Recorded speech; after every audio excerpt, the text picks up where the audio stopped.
Hi, everybody. This is Matt Young, PAML principal, and today is Friday, November 6th, and this is my communication for this week. We've got our screening survey down here. Everybody's doing such a great job um, having those filled out on their way up the hill. We so appreciate it. It's the best place to find it right there. Just a quick reminder that Wednesday, November 11th, is a district-wide in-service day, and we won't be holding any remote activities for students on that day. Few pictures right here. This is from our 7th grade Explorers Gallery Walk. Students researched an explorer, made some kind of physical representation of that explorer, and then they are going to also write argumentative essays asking the Smithsonian Museum to allow their explorer entrance into the museum. It was a cool activity. It was really fun to watch everybody check out each other's projects. And this picture down here, our 7th grade student Malia is opening the dog park down the hill that she raised all the money for with some family and some friends. And we're super proud of Malia for creating just a great resource for our community at the bottom of the hill. Great job.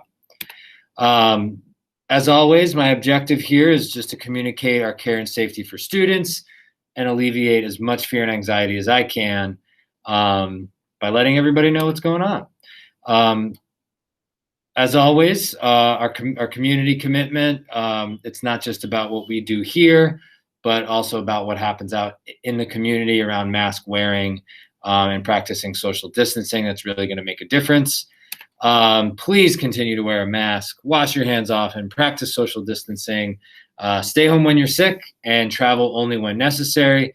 The travel piece is going to be a big one as we enter the holiday season here in a few weeks, and I'm going to talk about it right now.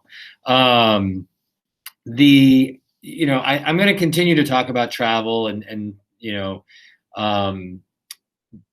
guidance around traveling over the next few weeks, but we really just want to make sure that we follow what the researchers and doctors and politicians are telling us to do.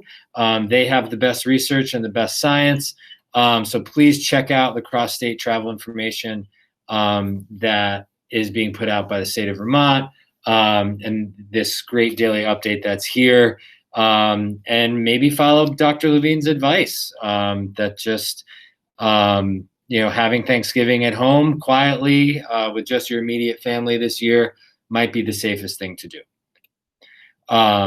I put this up last week just around staying connected. And on the, in the event that a 5th and 6th grader can't make it in on an in-person day, mildly ill, quarantining at home, siblings sick, they can just pop into this link and see what opportunities exist on that day for staying connected with school. We can mark a student present if they do check in with us. So please do that. Here are the remote check-in for 7th and 8th graders. That's more of a every day, every remote day for them. That's that schedule. But even if it is an in-person day for a 7th and 8th grader, they can still check in and be marked present on a day that they can't come to school because they're quarantining or sick. Families, the best way to stay connected with us is to subscribe to the news and announcements feed. The link is right there. We are hosting a virtual author visit on the 18th. We're really excited for that. I'm still working my way through Zenobia July.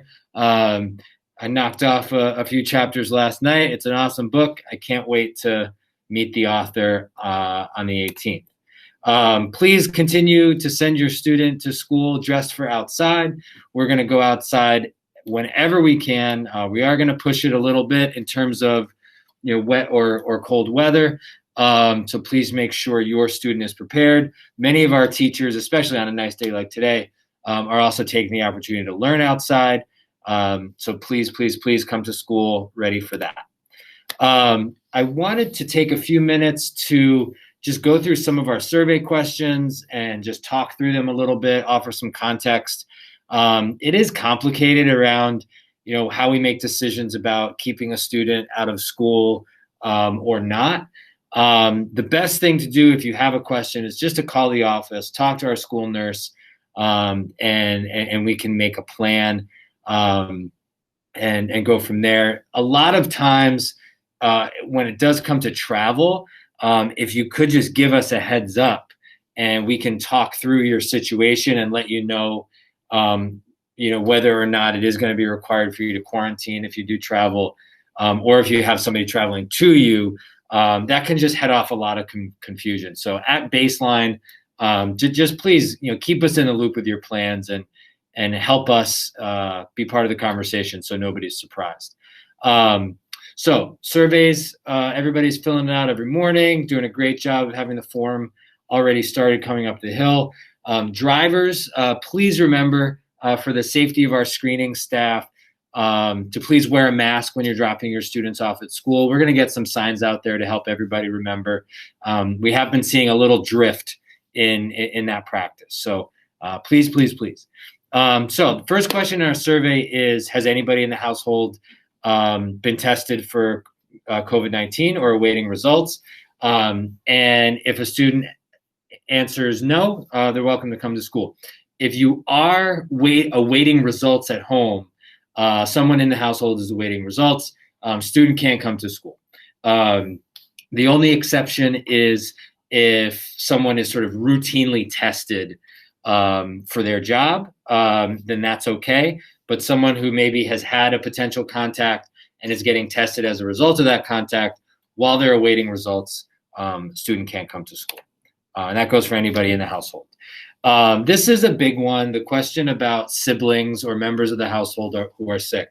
If a sibling or a member of the household is at home sick and is not coming to school, the sibling who doesn't have symptoms must stay home as well. And that's just so we don't have any potential spread if there is a bigger issue. A student who never had symptoms in the first place, I want to make this clear, who never had symptoms in the first place, as long as they stay symptom-free for 24 hours, they can come to school. For the student who is sick and is showing symptoms, it's different. But if the sibling that didn't have any symptoms stays symptom-free for 24 hours, they are welcome to come. This is another one of those situations that just gets really clear if you just talk to a physician. Work with a physician, work with us, and we can make a plan. This question is about testing positive for COVID-19. A person may not come to school if they have tested positive themselves in the last 14 days. Person may not come to school if they live in a household with somebody who has tested positive in the last 14 days. And a student may not come to school if they've been considered a close contact with someone who has tested positive in the last 14 days. Also, the same is true if a student has been providing care for somebody who's been in contact the last 14 days. Again, if there's any confusion here, just give us a call, give our nurse a call, talk to your physician, and we'll make a plan. This one is about symptoms. I have a really nice document coming out next week that we're still working out that makes things pretty clear. And a student who's experiencing any of these symptoms may not come to school. Again, please give us a call if you have questions, and we can talk it through. And also checking in with a physician is a great thing to do as well. This one is about travel. And like I said, this is coming up a lot as we enter the holiday season. The Vermont travel map, in terms of other states, it's really red all over the place. For someone from Vermont to travel somewhere else is typically going to require quarantining at this point. So please consider that as you make travel plans. There is a sort of exception for essential travel for work, things like that. The but there is a difference between essential travel and emergency travel. So the example I'll give is emergency travel to care for a sick relative does not qualify as essential travel and will also require quarantining. It is possible for somebody to quarantine at home and then visit Vermont without having to quarantine or having anybody in the household quarantine. That would be something to really think about if you have college students coming back to your household. So, really read the guidance coming from our state agencies. Get in touch with us if you have questions. Get in touch with your physician if you have questions. And let's just try and make a plan before we get into a surprise situation where we have to say, a student can't come to school for 14 days. So this one is about taking medication to lower a fever in the last 24 hours. If a student has taken over-the-counter medication for the purpose of reducing fever for 24 hours, they cannot come to school. And that's things like Advil, Tylenol, Motrin, things like that. That's our survey. Again, if you have questions, give us a call, give your physician a call, and we can make a plan. I didn't get any new questions in our survey this week, but I did get a thank you for our teachers. I echo that. We really appreciate the support from our families, and our teachers are working hard. The survey is anonymous, so I don't know who asked that question, who popped this in there, but thank you so much. The teachers really do appreciate it. I shared it with them in my communication to faculty this week. And please keep the questions coming. Really appreciate all the feedback and all the questions, and we're all doing the best we can. Have a great week.